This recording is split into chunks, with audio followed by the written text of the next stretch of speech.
All right, Miranda, joining us from beautiful Tacoma, Washington. You're right in the thick of things. How you doing? You doing okay? You're holding up? You hanging in there? Yeah, definitely hanging in there, doing the best we can, and yeah, we're doing well. But yeah, you are doing well. It's just, at least it seemed to me, just kind of looking at your database and all the activity there. But I don't want to get ahead of myself. But first, can you just tell folks who you are and what your organization is all about, what you're up to? Yeah, of course. So I work at an organization called Peace Community Center. We serve historically underrepresented students living in the Hilltop neighborhood of Tacoma, Washington. Hmm. So it's an after-school program, and we do one-on-one academic coaching throughout the school day. So it's kind of different touches for our students throughout the day, focusing on academics and enrichment activities. So academics and providing tutoring, but then also providing new activities like arts and crafts, exposure to STEM fields, college tours, and that kind of thing. So really just providing resources and opportunities to make sure all of our students have the opportunity to reach their full potential.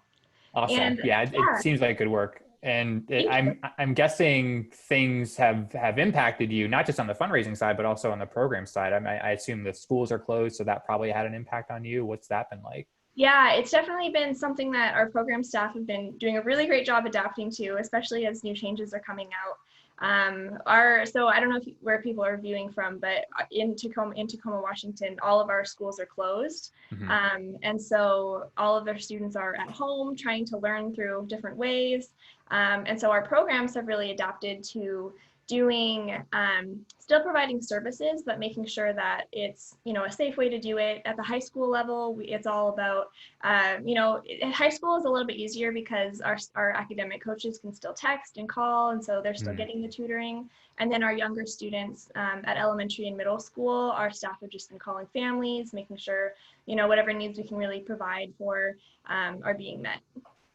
Awesome. And it seems like the program folks aren't the only ones that have pivoted. It seems like your fundraising has too. You had a Definitely. big event, right, scheduled for the end of March. You had a spring appeal ready to go out. Mm-hmm. To walk us through what you did, you had to, obviously you didn't have the event in person, but what kind of went on with the event? Yeah, so it was already a few weeks back.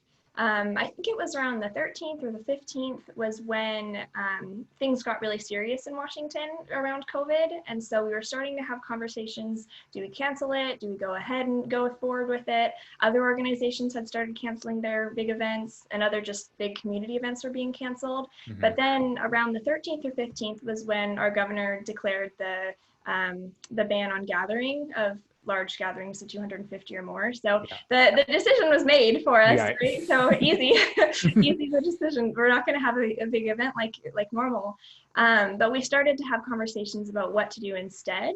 So you'll see in our emails, we never actually used the word cancel. We Yeah. were very strategic about moving it to, oh, the email's right there. Yeah, Yeah. so the wording we used was that we were going to move forward with our first ever virtual Learners to Leader event.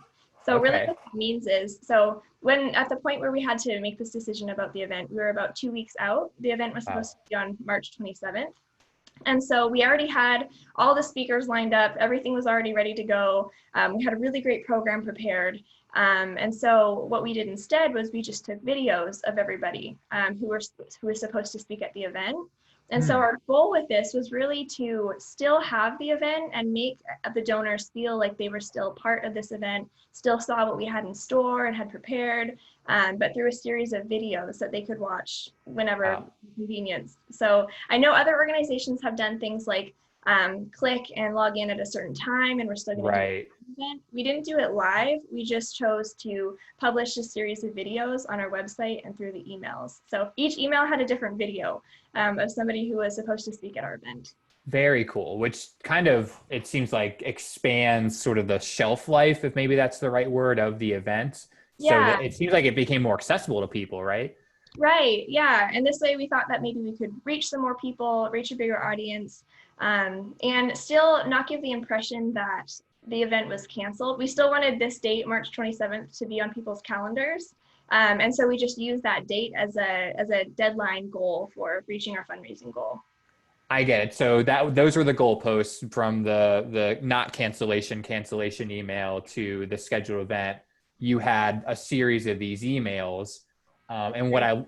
I liked so many things about them. Not that you need my validation, but you had strong use of video, and it seems like Denise has been on video before, so you kind of had Denise is your ED, right, and Hmm. he was comfortable on it. But then I also like that you had this sort of goal progress in each one, which is, obviously, motivating to folks. But you did hit the 100K, right? Or have We I got that did. right? Yeah. Yeah, we did. So we ended up raising 118,000. Wow. So more than what you expected to at the in-person event. Yeah, yeah. This year actually was our greatest net revenue from from previous. Amazing. So yeah, we were really excited, and really grateful for everybody who contributed. So tell me about the speakers. It seems like it was a mix of sort of leaders and then also maybe some of the kids, some of the service recipients. Is that right? Yeah, so we tried to have a blend of the different people who are going to speak at the event, like I mentioned. So you'll see some of the older people were alumni of our programs. So they were actually easier to get a hold of because they were adults. And so they can, as soon as the event was canceled, we were able to get their videos. Um, Yeah. this email that you have up, her name is Amani. She's one of our high school seniors that was going to speak at the event. And so actually, if people are able to watch this video, so one thing I Yeah. want to note, we definitely do not have a professional videographer team. We definitely do not have the resources to have any kind of last minute professional video. So this video in particular happened as schools were closed. Imani just recorded it from her phone and sent in Wow. the recording, and then we were able to put it together that way. So all of these videos are really just from phones. We're really just doing everything that we can to try to bring people's voices into the homes of the donors, and just trying to do the best we can. So it doesn't have to be fancy, is my point, is Yeah. really just use the resources that you have, and try to put something together. I love it. I wonder if it was even more effective because it didn't have that, polish and kind of gloss, and it was more authentic, just coming from the person. I love it. And we will make those videos available to folks if they want to watch them. So what else? Was there any other sort of outreach beyond just those event folks? Was there anything else kind of going on the sides, or was that Yeah, kind of the main yeah, thing? definitely. So one thing I'll note is that emails were definitely critical and definitely a key part of our Yeah. campaign. But it was really the effort of so many people getting involved to get the word out. As Mm. soon as our event had moved to a virtual platform, we contacted our table captains, and table captains did an excellent job of reaching out Oh, to the people that invited them. We had our board members reach out to people that they knew, really spreading the word. All of our staff members were really great about posting on social media. So it was more than just emails. We did even phone call solicitations. So it was definitely multi-channeled in our campaign, like most campaigns would be. But I feel like we really tried to expand and reach as many people as we can through in-person contacts as well. I love it. And I love the stewardship after the fact. You had this nice thank you email to kind of celebrate the funding, the event success, and another use of video, which was great. So I love that as well.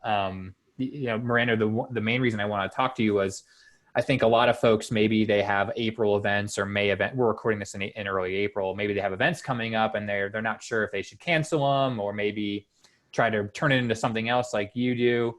But you were pretty maybe bold isn't the right word, but you definitely went out and tried to raise money. I think a lot of folks are saying, let's cancel, let's pause the fundraising for now. It's not a good time.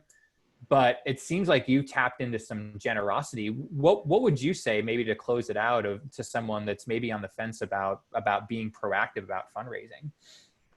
Yeah, I think that through our campaign and through the different donors that we had contact with, it seems like donors are really excited to help, especially right now.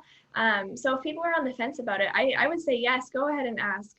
I had a lot of people reach out. I'm trying to think of, so One donor in particular, as I was doing just a thank you call, she was a teacher at a school that we have students at that we support. And she was saying that she had never donated to a Peace Community Center before. Hmm. She said that she was donating to a different organization every day through all of the COVID crisis. Wow. As a way of knowing that she has the means to help out and really helping the different organizations in our area. And so she had heard about us through an email that one of our board members who also works at the school sent out to their whole school. So I think that kind of illustrates definitely the different contacts and getting more people involved. But so, I mean, people like that really are out there. I think a lot of the donors are seeing that different communities are, some people in the communities are hurting through crisis. Some people are sick and going through some challenging times. And so donors with the means to help out, I think, are definitely looking for ways to take action and join their community and help out through this COVID crisis. Absolutely. And you tapped into it. So kudos to you and Denise and the board for letting you do it and being proactive. You guys are awesome. Keep it up. Thank you. Yeah. Thank you so much. Thanks for doing this, for being gracious with your time to help some folks out and hopefully encourage them, give them a pep talk, but stay safe. I know you're right in the thick of it where it seems to be a hot spot. So we're thinking about you, but thanks for doing this, Miranda. Of course. Yeah. And good luck to all the organizations out there. All right. Okay.